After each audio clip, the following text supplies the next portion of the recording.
বৌমা একটা টুকরা, ও সরি, কাজ করছিলে?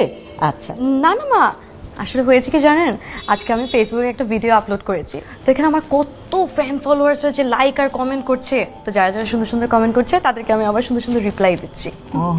আর কিছু বদমাইশকে আমার জীবনের জন্য জীবন থেকে ব্লক করে দিচ্ছি। ও বৌমা, এই যে তোমার ভিডিওগুলো, এটা মানে আমরা কিভাবে দেখব? কেন মা, আপনার সোশ্যাল নেটওয়ার্কে কোনো অ্যাকাউন্ট নেই? না না, ওগুলো দিয়ে আমি কি করব? কি বলেন মা, আপনার সোশ্যাল নেটওয়ার্কে কোনো অ্যাকাউন্ট থাকবে না? আপনি আপনার ফোনটা আমাকে এক্ষুনি দিন, আমি অ্যাটলিস্ট আপনাকে ফেসবুকে একটা অ্যাকাউন্ট খুলে দিচ্ছি, এতে আমারও লাভ আছে। আপনি আমার ভিডিওস আর পিকচার্সগুলোতে প্রত্যেক দিন লাইকস আর কমেন্টস দিবেন। তোমার বাবাকেও একটা খুলে দাও। আচ্ছা, কি? এই ফেসবুকে অ্যাকাউন্ট খুলে দেবে বৌমা। না, এসব খুলে আমি কি করব?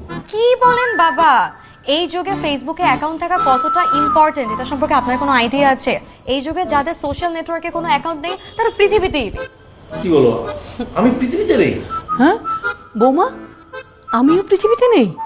না মা, আপনিও পৃথিবীতে নেই। না না বৌমা, তুমি আমার আমার একটা ফেসবুক অ্যাকাউন্ট খুলে দাও, আমি পৃথিবীতে থাকতে চাই, অন্তত আমার মেয়েটা মানে দীপার বিয়ে পর্যন্ত থাকতে চাই, খুলে দাও। মা, আপনার কিছু ইনফরমেশন হ্যাঁ বলো। ইনফরমেশন করেন, আপনার নাম, আপনার ডেট। বাজার এই কামাল, তোমার মোবাইলে ফেসবুক অ্যাকাউন্ট আছে? জি স্যার, আছে তো 500 ফলোয়ার স্যার।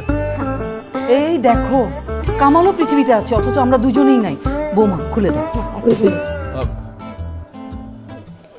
বোমা, আমাকেও তাহলে একটা অ্যাকাউন্ট খুলে দাও। ও, একটা ও খুলুক,